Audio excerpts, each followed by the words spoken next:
Bhagavate Vasudevaya. Om Namo Bhagavate Vasudevaya. Om Namo Bhagavate Vasudevaya.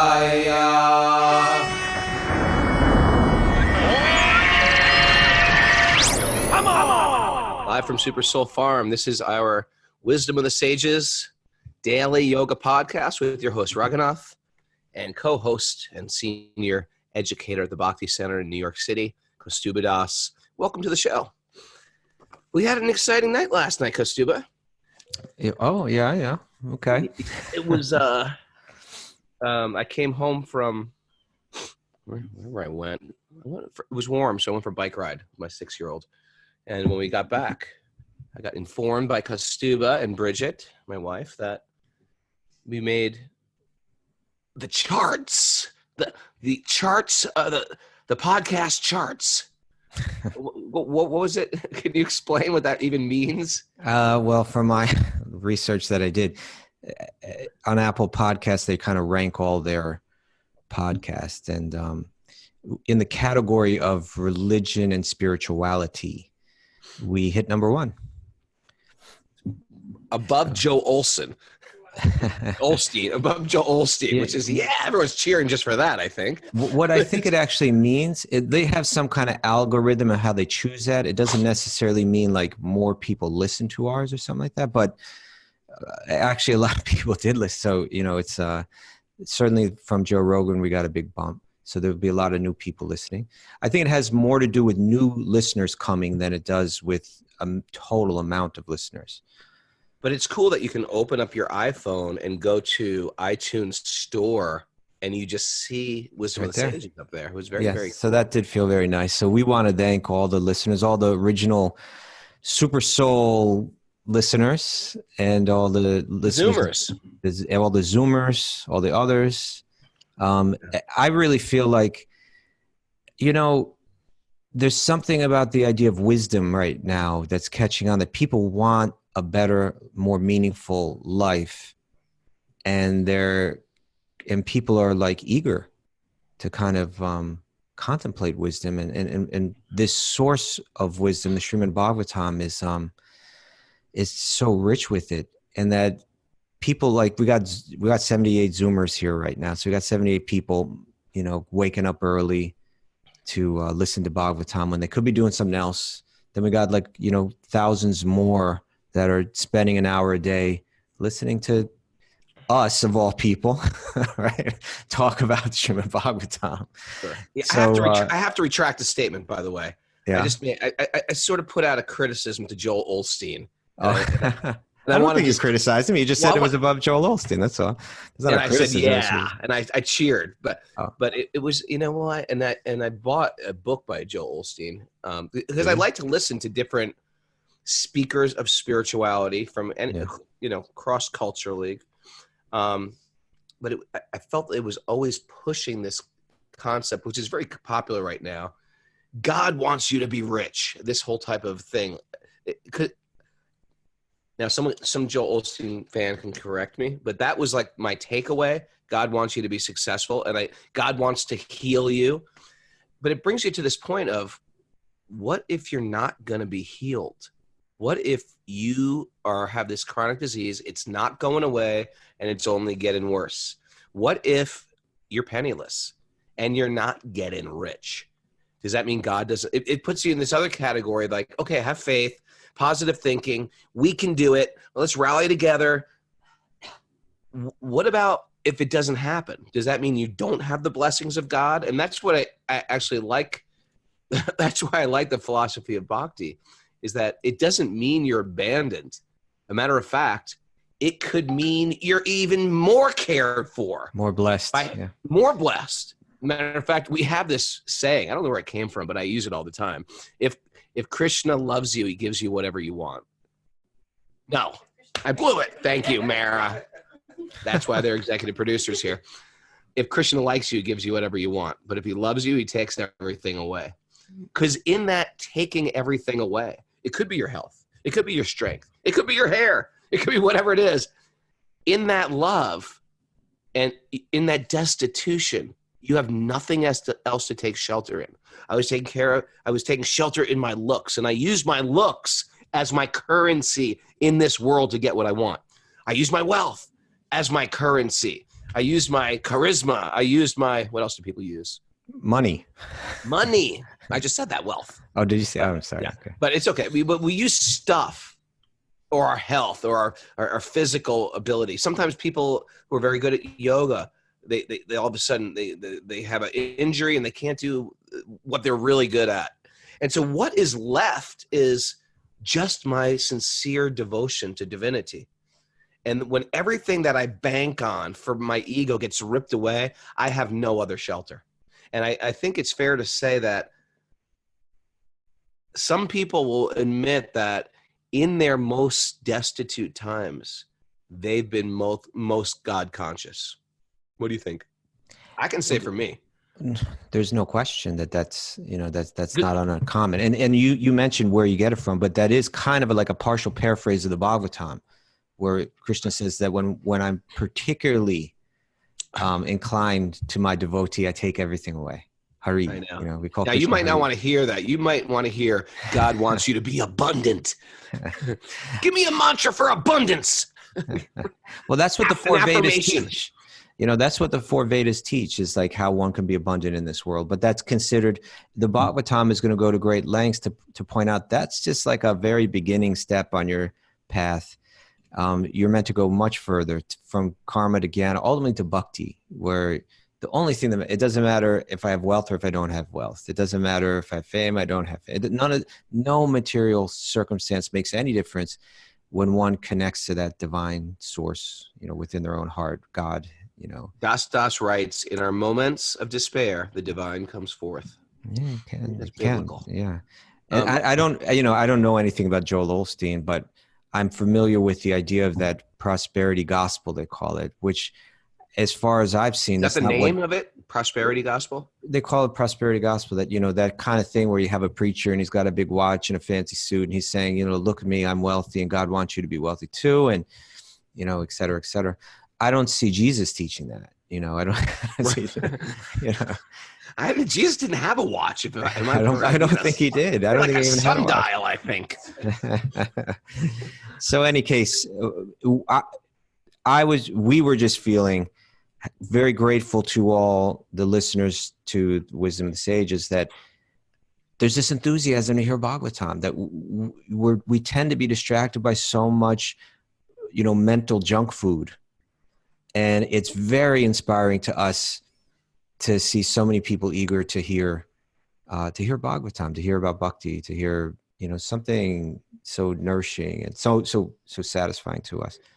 It's something to really apply in times of abundance and in times of great struggle, pain, loss, etc., like that. Like that. Yeah.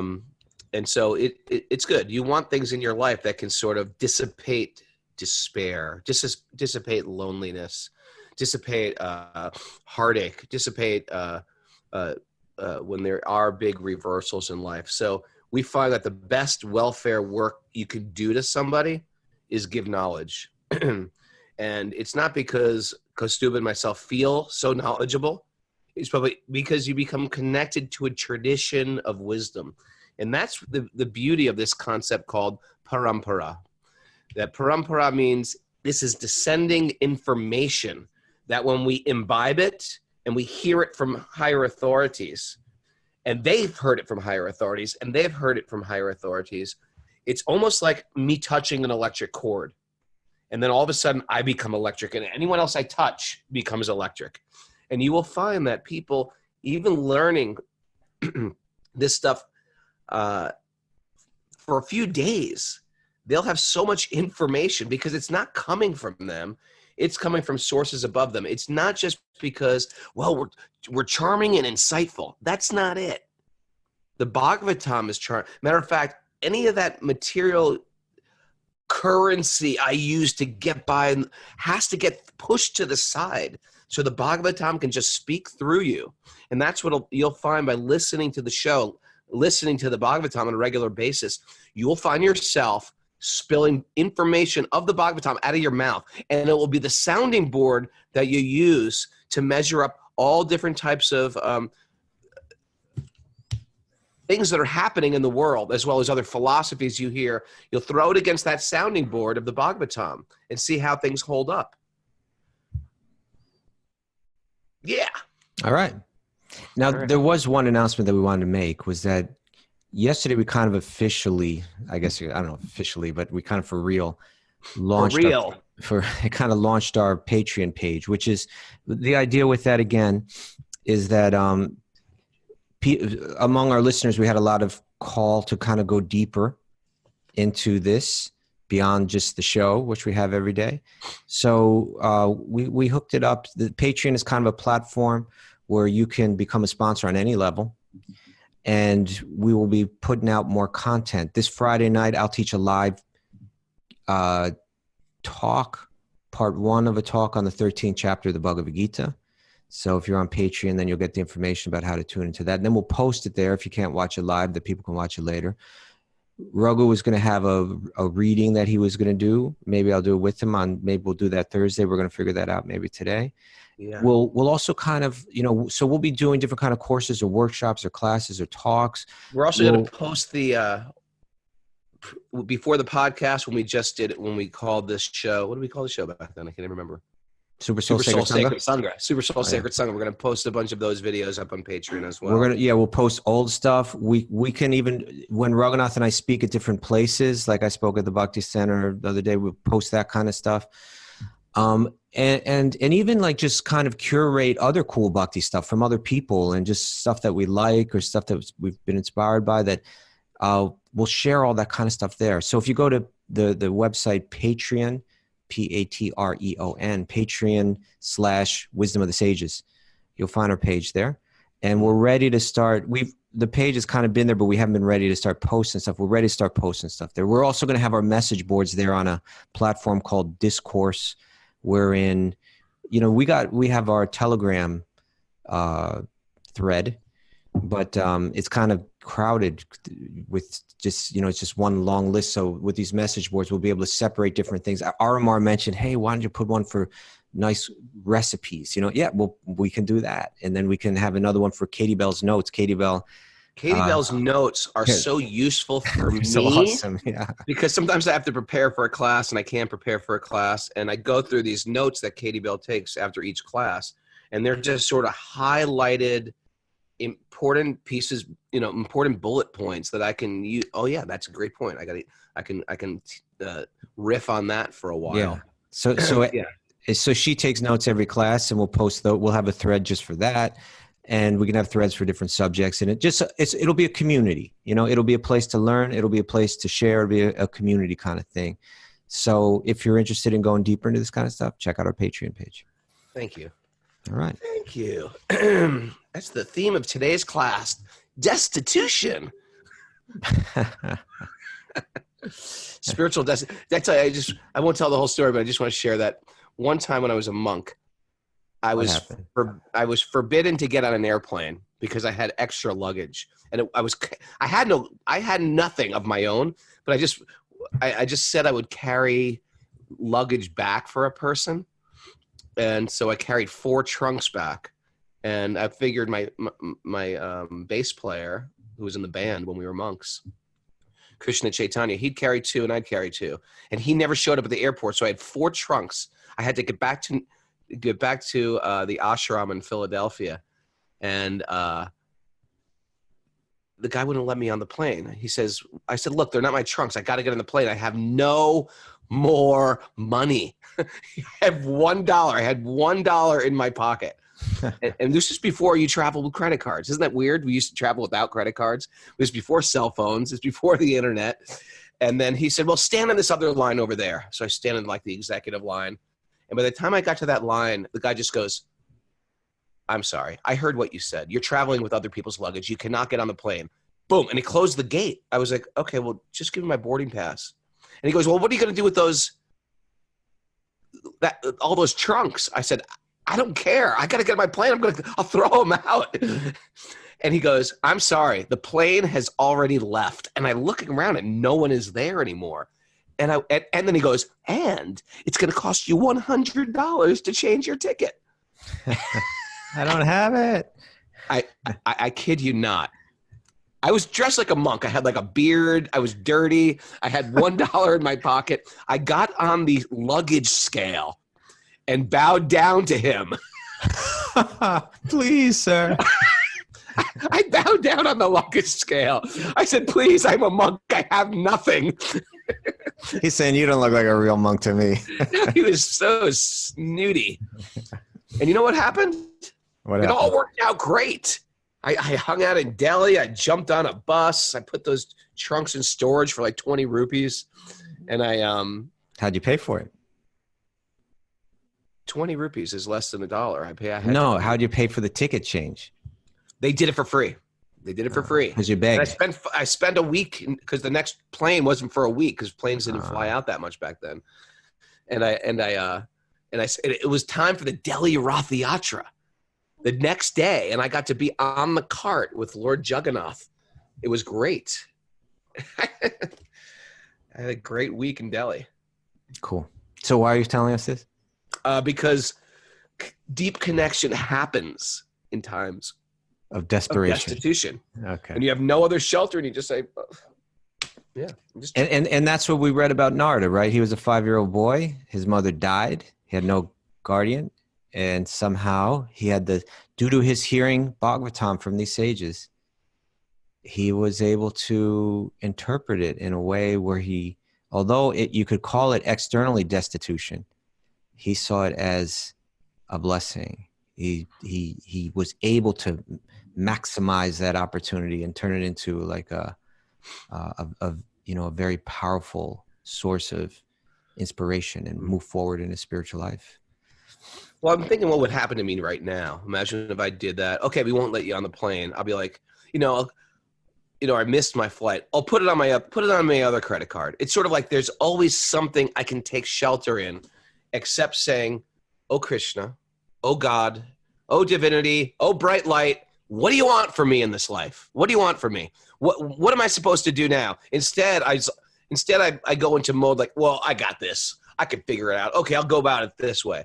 We have so many cushions to not let us become destitute.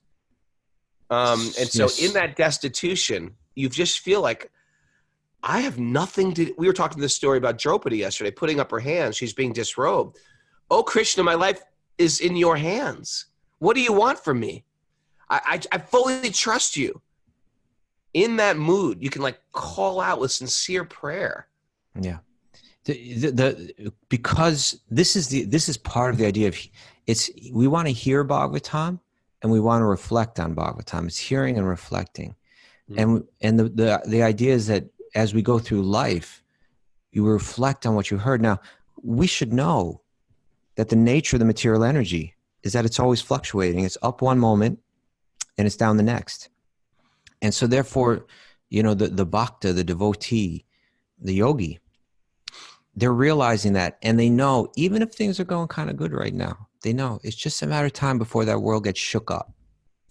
And the whole Bhagavatam is a story about people who are very materially equipped, right? They're kings. They're not destitute people. They're kings who have everything. They have power. They have intelligence. They have staffs of people. And they go through some incredible hardships. And in seeing other people who have so much more than we do go through these intense hardships, it's sort of like, oh yeah, I guess they have hardships too.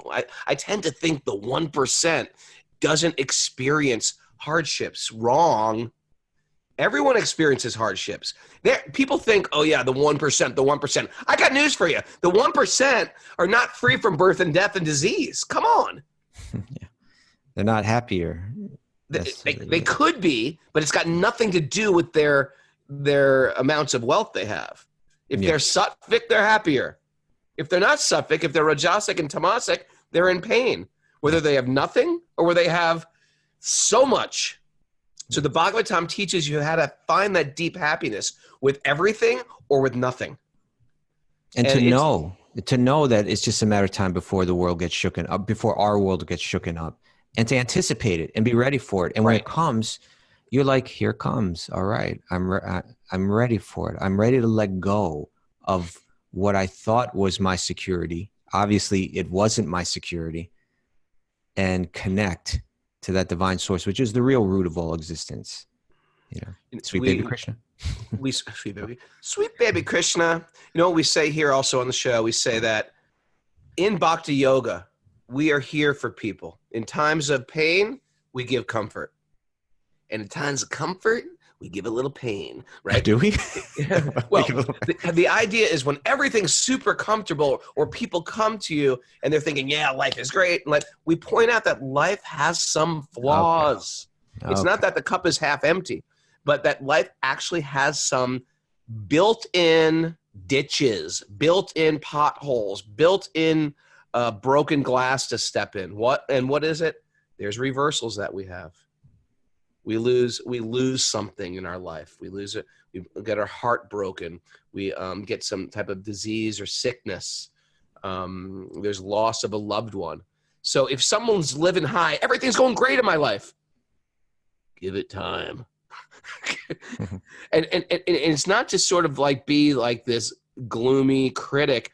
It's just to point out, don't live up high in your good karma, because it's a bubble. And you might even have great karma. It's almost like living like a demigod. The problem is, without understanding, the world is a mixture between both. There's no impetus to move up higher. When things are good, nothing's pushing us to transcend. Sometimes when things are tough, that's when I really transcend. That's when I really surrender. That's when I really feel connection. That's what yoga is. Bowing down, that's bowing down on the scale at Delta Airlines. That's real yoga. Please, Krishna, help me. That was the best yoga pose I ever did. Right? If I'm showing off how to jump to crow from down dog, that's not yoga. That's my ego. Okay. I'm just gonna grunt today. All right. Shall we dive in? Yeah, I think all that smoke affected me. All right. Well, I don't think the people that join on the podcast aren't going to know what the smoke was, but you almost lit your house on fire this morning. No, apparently, the Zoomer saw it. My wife tried to make it cozy in there by starting up the wood stove, and we got smoked out of room number 1. Okay, we're going to start with our mantras. Narayanam namaskritya naram chaiva narottamam devim saraswatim vyasam tato jayam mudiraye. All the producers are chanting out loud there. Sounds good. Before reciting the Srimad Bhagavatam, which is the very means of conquest, one should offer respectful obeisances unto the personality of Godhead Narayan, unto Nara Narayan Rishi, the supermost human being, unto Mother Saraswati, the goddess of learning, and unto Srila Vyasadeva, the author. Nasta prayeshva badreshu nityam bhagavat sevaya bhagavati uttama shloke bhaktir bhavati naishtaki. By regular attendance in classes on the Bhagavatam and by rendering service to the pure devotee, all that is troublesome to the heart is almost completely destroyed, and loving service to the personality of Godhead, who is praised with transcendental songs, is established as an irrevocable fact. Om Jnana Tamarandasya Jnananjana Shalakaya Chakshurun Militam Yena Tasmai Shri Gurave Namaha. We are at a wonderful section of the Bhagavatam. One of my favorite parts, because it highlights Krishna's dear devotee Draupadi. Right? No, I suppose that'll come later in the chapter, but there's still a bit to read before we get there. All right. Yeah. Right. We'll get to Draupadi. This is the son of Drona punished. So Drona is the guru of both the Pandavas and the Kurus. He's the guru, the teacher he's sort of like a mystic martial artist. And he trains all the young princes, both the good and the evil princes. And he was fighting against Arjuna and against against the good guys. It's made the whole war of the Bhagavad Gita a little precarious. He's fighting on the other side. They have to fight their guru. It's like most of us will never have to be in that position in our life. But Arjuna is put in such a tough situation. But Krishna's just advising him, go forward. Yeah. Don't worry. There's a bigger plan. You can't see the bigger plan. There's a bigger plan here. And so after Drona died, was killed, his son seeks revenge, and his son has got an attitude. So we're this is called the Son of Drona punished. But again, there's still there's a section of this chapter that is kind of on another topic. All right. All right. Rishi Shaunaka said, O Sutta, the great and transcendently powerful Vyasadeva, heard everything from Sri Narada Muni. So after Narada's departure, what did Vyasadeva do? Yeah, so maybe we should clarify, because we have a lot of new listeners, who's Rishi Shaunaka and Sutta? Maybe we could lay that out right now. Sure. You want to go? Okay. So the Bhagavatam begins, we're now entering the 7th chapter of the first canto, but 7th chapter, first canto is nothing. There's going to be hundreds and hundreds of chapters. But it begins with a gathering of sages in a forest called Naimisharanya. It's a place you can still visit in India. It's considered to be a very holy place. And they've gathered there with the goal of trying to, through some kind of meditation or ritual, trying to help the people of the future, of the Kali Yuga, the darker age which we live in now. And they kind of felt like they were getting nowhere. And so amongst that large group of sages, they turned to one sage whose name was Sutta. And the person that's putting the questions forward to Sutta was named Shaunaka. So Rishi Shaunaka, a Rishi is kind of like a sage, it's it's a kind of a powerful sage. So Shaunaka is like Maharishi. Maharishi. Yeah, that means a great Rishi. So what happens in the Bhagavatam is kind of like stories within stories within stories. It begins with Shaunaka's questions to Sutta, and then Sutta is going to begin to describe other conversations that he witnessed, like between Maharaj Parikshit, the king, and Sukadeva Goswami. And then, so the king will be asking Sukadeva Goswami questions, and the Sukadeva Goswami will say, well, let me tell you about another conversation. Then you go, so it's conversations within conversations, and it goes down deep, deep, deep. I think it goes even about 6 levels deep sometimes. Then it comes back up. So we just kind of resurface back up to the original conversation where Shaunaka just heard about Narada's life, and he's asking more. He's going to say, oh, Sutta. Now he's turning to that original speaker of the Bhagavatam, Sutta. He's saying, it's like a tangent. They do these tangents. Yeah, they go deep, they go down, then they come back up. So this is the original conversation between Shaunaka and Sutta. And then we're going to go back in again. They'll go back up to the surface, and we're going to dip down again. So now Sutta is asking, he's sitting on the western bank of the Saraswati River, which is intimately related. There is a cottage for meditation at Samyas Pras. Okay, we got to read that again because you were breaking up on us, Raghu. I'm breaking up. Okay. Yeah, you're breaking up. Let's read that again. Okay. Start from the beginning. From text 1? Yeah. Or text 2? I think text 1. Text 1. O Sutta, the great and transcendently powerful Vyasadeva, heard everything from Sri Narada Muni. So after Narada's departure, what did Vyasadeva do? Sutta said, on the western bank of the river Saraswati, which is intimately related with the Vedas, there is a cottage for meditation at Samya Pras, which enlivens the transcendental activities of the sages. So this is up in the Himalaya mountains. Yeah, it's at this place called Badrinath. It's one of the Char Dham, or one of the 4 holy places in the Himalayas. You've been there, right? I've never been to Badrinath. I went last year with the group, and we got rained out. And when you get rained out on that trip, you're really rained out. You're really rained out. The roads collapse. There's landslides.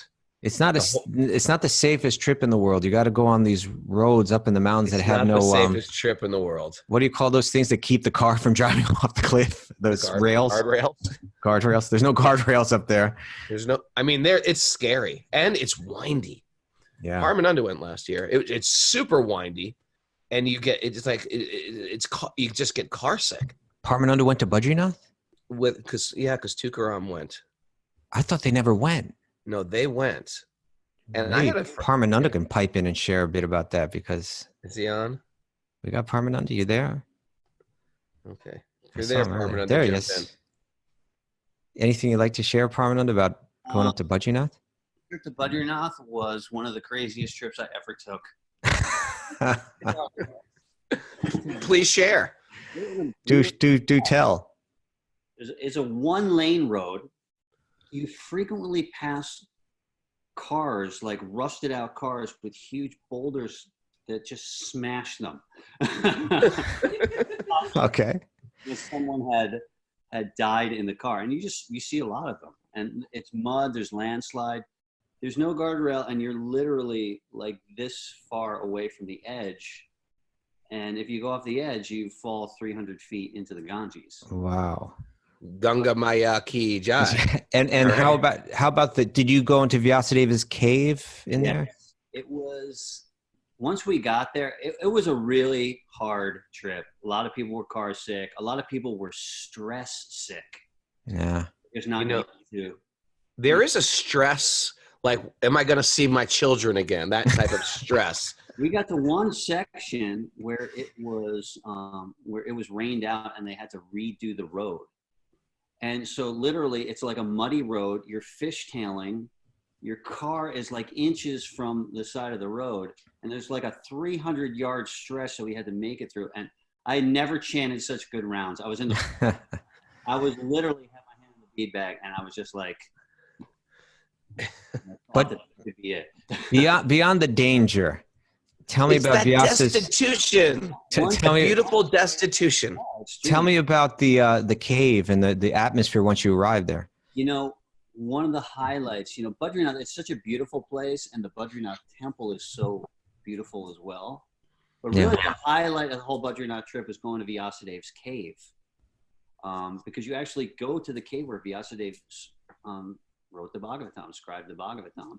This is going to describe his meditation. So it was there in that cave that he was having this meditation that we're going to read about now. So we had a really mystical experience there because, first of all, they have this original Vyasadeva Murti, and nobody even knows how old it is. It's so old that, they do abhisheks where they wash the deities. So they have this deity. This form of Vyasadeva is up there. And it's so old, it's been washed so many times that you can barely see the features. Wow. It's ancient, it's thousands of years old. Now they have a new one, but they kept the old one also. Okay. And this is where the deity of Narayan Rishi is as well. Yeah, yeah. And so luckily we had a translator, and the Pujari, we were going to Vrindavan next. And so the Pujari was telling the story of Vyasadeva. And he told the whole story about how he scribed the Vedas. He was unsatisfied. He went to his guru, and then his guru told him that he hadn't properly glorified Krishna. And then this Pujari just started. The priest just started glorifying Krishna. Wow. Saying that my family has taken care of this cave for generations. But like Vyasadeva, all we do, we're up here in the Himalayas, but all we do is we hanker after Krishna. We're all Krishna devotees, and he was saying that from the authority of Vyasadeva, who scribed the Vedas, who's saying that the goal of yoga is actually to understand and fall in love with Krishna. Well, But he was saying that even though we're up here in Badrinath, miles and miles and miles away from Vrindavan, all our hearts do is hanker for Vrindavan. Amazing. It's so wonderful because we were going to Vrindavan next. It was like the greatest lead up. Incredible. Vrindavan. It was a really beautiful time. That cave is it's so mystical. If anybody actually gets the guts to take that 12 to 14 hour life-threatening ride to Badrinath, it's worth it to go to Vyasadeva's cave. And you're way up in the mountains, right? there's only one downside of that is as soon as you get up, you got to go back down. You gotta go down. You got to back down. You need like a People, zip line. A zip line's worse. You can take a helicopter, but they say a helicopter's worse because you get such altitude sickness from going up so fast. Right. It takes you 3 days you'll be in bed for 3 days recovering. I sometimes wonder if I'll ever go there, but it's very tempting. The best way to go is to walk. There's a brahmachari trail where you can actually walk. That sounds like a trip right there, Raghunath. What about that? Let's walk it. Probably an amazing, amazing walk. I think Tukaram has actually walked it. He can have Really? Yeah, the Padayatra walked it. Okay, wisdom of the sages walk to Badrinath. That. Pilgrimage. Barefoot. I'm signed up already. Okay. So Thank you. Thanks, Paramananda. Paramananda. Paramananda from the bands Judge, Youth of Today, and Shelter, sharing a little with us. Thank you. We also want to share that for those who are listening new, the whole concept of walking up to see Krishna. Who is Krishna? Krishna is just, the idea is there's many ways to say God, higher power. You shouldn't feel unchaste to your understanding of your higher power just because in this culture we say Krishna. Krishna means the one who is all attractive. So God is all attractive. God is light. God is truth, right? God is good. But God is also Krishna. We're talking about the same person. If we're describing a pie, but we don't call it a pie. Can I use that pie analogy again? I want something flaky and appley and cinnamony and delicious. You want pie? No, I want something flaky, appley, and delicious and cinnamon. Fruit That's what inside. pie is. You can give it whatever name you want, but we're describing the same thing.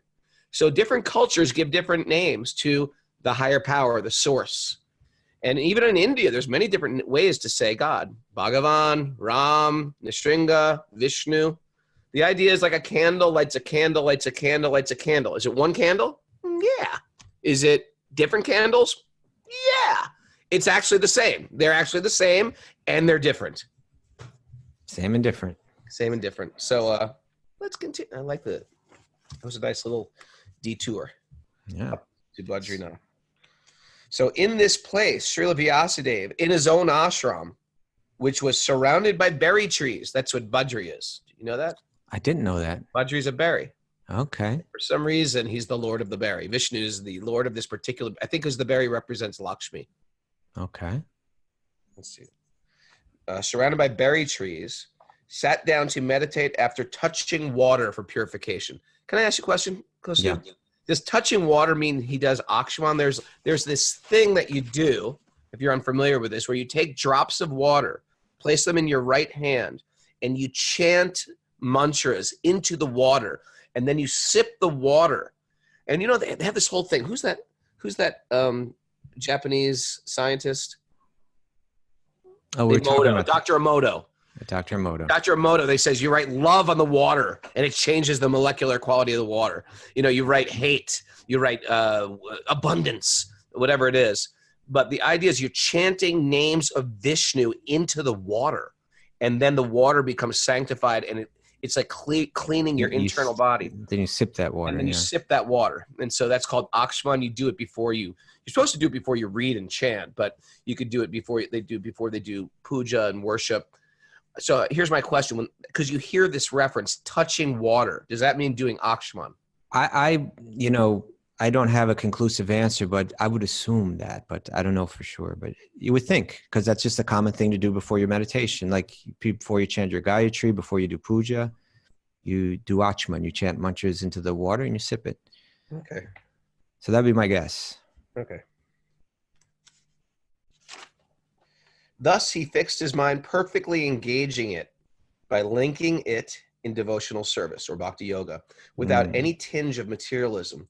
And thus he saw the absolute personality of Godhead along with his external energy, which was under full control. Okay. So now we're hearing about his meditation. He fixed his mind, right? How did he fix his mind? It says Bhakti-yogena manasi. Manasi refers to the mind. And through Bhakti-yogena, through connecting through Bhakti-yoga, he fixed his mind. Bhakti-yogena manasi samyak pranihite male. Without any, mala means like some kind of impurity. So without any impurity, like in a perfectly pure state of meditation. Spanish. Sounds Spanish? Malo, right? Mala, right? I know. Mala means like dirt. Like the Bhagavatam is called the Amala Purana. Without any mala. Without any unwanted stuff in it. So, and then it says, apasyat purusham purnam. He saw the purusha means the person, and purnam, the absolute, the complete person. He saw Krishna. And then it says, mayam cha tat apashrayam. And he also saw the energy, God's illusory energy that was under his full control. So what exactly this vision looked like, I don't know. But somehow he saw the form of Krishna as well as, or maybe perhaps it's the form of Vishnu here, as well as the material energy, apparently in some kind of personified form. I'm not sure. But then he also saw the material energy there, the covering energy, the energy that places us in illusion, which was referred to in the very first verse of the Bhagavatam. Well, it's going to be explained right here in this next verse. All right. Oh, you want to read some of the commentary? Or you want to move on? Let's move on. This next verse just sums up my life right here. Okay. Due to external energy, the living entity, the soul, although transcendental to the three gunas, the three modes of material nature, thinks himself as a material product and thus undergoes the reactions of material miseries. This is the big pitfall. This is the primordial mistake. I think I am matter. I think I'm a body. I think I'm an Italian-American New Yorker. I think I'm straight. I think I'm gay. I think I'm from particular. I'm think I'm a human. I think my identity is based on my body. And then I extend that illusion to my identity is based on the things my body has. You know, I think I'm a guy with all the tattoos, or I'm a preppy guy, or I'm a real estate broker, or I'm a New Yorker, or I'm strong, I'm weak, I'm intelligent, I'm attractive. Yeah, I'm not anything attractive. that we have, the accoutrements of the body, I get proud of them. I try to find identity. I go to the mall. I don't want to shop at the Gap. I want to shop at J. Crew. No, I want to shop at Sears. Whatever it is, we have some like persona. We're trying to find ourself through stuff, through fashion, through a haircut, through a purse, through a car I drive. I'm trying to find an identity. And the yogis are saying, no.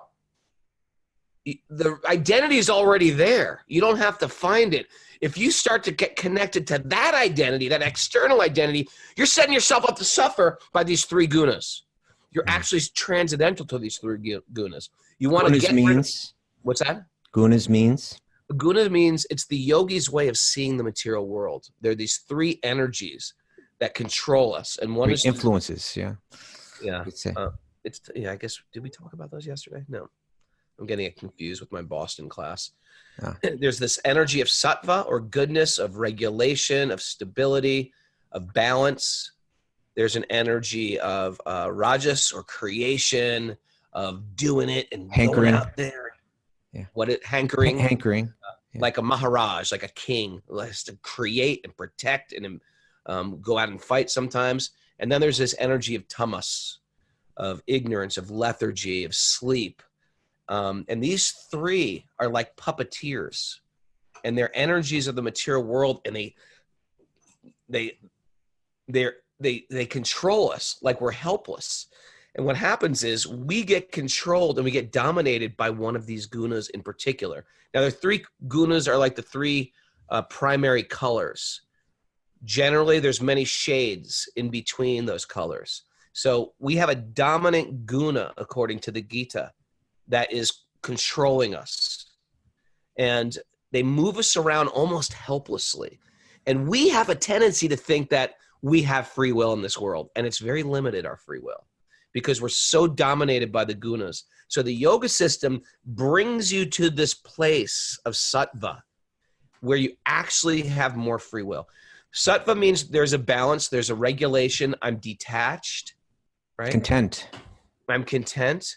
I like to use the example of an addiction. When there's an addiction, there's no free will. You will do things against your better judgment.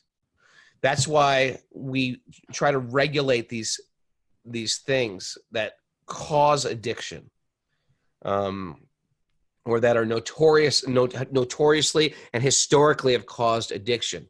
They say from stimulus and response, there's a space in between. Here's the stimulus. Would you like some heroin? Would you like some whiskey? Would you like some crack or cocaine? Now, if you're an addict, you'd say, yes, I do. Without any space. Without any space. Stimulus, you want some crack? Response, yes, I do. Yes, I do want crack. Yes, thank you. Yes, thank you very much. You could even reason with the person, say, wait a second, last time you had crack, you lost your children. Your children were taken away. Your wife left you. You lost your job. You got fired. You sure you want crack? Yes, I do. It goes against everything that makes sense, because in tamas, between stimulus and response, there is no space. We have lost all free will. Now, we may not be addicted to something, but between rajas and tamas, these things tend to dominate us. And therefore, we can't get out of this groove. Our free will is very limited. And just like we were saying yesterday, we are on a plane, so to speak. That's our karma. And we become victims of our karma, where we can't, without any free will. We just have to go right there. Now, in sattva, there is much more space. The grip, the noose of addiction loosens when we become, even if you were attached to something, the noose of addiction, we have that loosens, and we develop a steady mind. And then even if you were addicted to something and you 20 years sober from that addictive substance, someone says, hey, do you want some crack? You say, no, I don't. I used to do that. I don't do that anymore. Are you sure? Come on. We'll party. It'll be fun. I'm not interested. So as we get to sattva, like a 12-step program is meant to bring people to that type of detachment. It's the same type of process. Is we become detached from these things that held us down, and now there's more space. This is what yoga is. It's creating a space between stimulus and response, and in that space, we find a whole new destiny. Some clear reasoning you can put there, right? Clear reasoning, yeah. It's an access point out of our crazy choices. And some of us have been making crazy choices, not just for a decade, not just for a lifetime, for lifetimes of crazy choices. So you're saying that there's one fundamental illusion that we have, the identification with our own body. Here this verse is saying, due to this external energy, due to these three modes of nature which are pulling us in this way and that way, due to this external energy, the living entity, although transcendental to these modes of material nature, the gunas, thinks of himself or herself as a material product. I am this body, and thus undergoes the reactions of material miseries. So once we identify with the body, it's going to open up the door to more illusions and more illusions, that this will make me happy, that what pleases the body will make me happy. But it doesn't work that way. You know, there's a fascinating, later on in Bhagavatam, 3rd canto, the sage Vidura will be speaking to the sage Maitreya. It'll say, if we are indeed transcendental to these three modes, if by nature we're pure, then how is it that we begin to identify with the material energy and feel the effects of impurity? And he gives an analogy. You know what the analogy is, Raghu? A little hot seat there. It's a good one. No? Attention. I was looking at Spotify to queue up the closing song. Oh. It's like when the teacher calls on you and you're like totally spaced out. Ugh. I thought you got Mara there. Why do you have to do that? I don't know. You probably He's just don't. sitting there smoking a cigar over there. Okay, so I'm going to share that analogy. Ready now? This is the question was, Raghunath. Are you listening now? No, I'm you're still not. I need your attention, Raghu. First Yeah, I'm and in. foremost, I'm in I need here. your attention. Sorry. Carla's gonna chop me down now. She's well aware. So the question that Vidura asked Maitreya is, if we're pure by nature, if we're transcendental by nature, if we're beyond suffering by nature, how is it that we lose touch with that? And he says it's like this. It's something like this. It's like the moon is in the sky and it's steady. You can picture the full moon in the sky. But when that full moon is reflected on the water, like say a pond, if a little breeze is blowing that pond, then it creates ripples in the water. And if you look at the moon in the water and you think that's the moon, then the moon appears unsteady. So similarly, by nature, the soul, the Atma, is steady. But if the soul looks to the mind and thinks that is me, and the mind is part of the body, it's a very subtle part of the body. If the soul looks to the lake of the mind, which is moving because it's made out of matter, the soul is made out of spirit, so it's steady. But if the soul looks and identifies with the mind, then it sees itself as being unsteady. And therefore, as it's being mentioned here, we undergo the reactions of material miseries. We feel unsteady. We feel fear. We feel depression. We feel anger. We feel all these different things due to a feeling of a lack of security, when actually all along we're steady as a rock, but we're just misidentifying. That is beautiful. It's a great analogy, right? It's not only that, is the sages are in the pages. Sages are in the pages. That's why we need this stuff. And look what it's time. I think you got to share our where people can mail into if they have questions, if they want to join Zoom. Yeah. Anyway, if you're new to the show, welcome. If you have any questions you want to mail in, you write to wisdomofthesages108@gmail.com. Wisdomofthesages108@gmail.com with a question, or if you want to join the Zoom group. Thanks for coming. If you're new to this, I really appreciate you. And we do this every day. It becomes our healthy addiction. And everybody listening to on Zoom, thanks for joining us. Love to the Zoomers. Love to the Zoomers. Really appreciate it. Check out the Patreon platform. It's our new little community where we can hang. And I just downloaded the app myself. There you go. Jai Shri Krishna Bolo Jai Radhe. And thanks for Parvana and telling that story. Thanks for everybody joining late that I didn't say hello to. Sorry's iPhone, Rachel, Ariel, Lindsay Scott, Katie Bell for her notes, Letty Nelson, Elizabeth. Radhe. Jai Shri Krishna Bolo Jai Radhe. Eric Noble G, Harry Bull.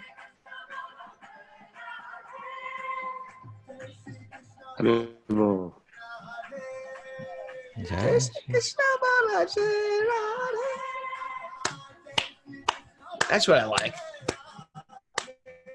Hey, you guys, if you're listening on Zoom, we want to see your real faces. I don't want to see your name. I want to see real faces. I want to see you dancing.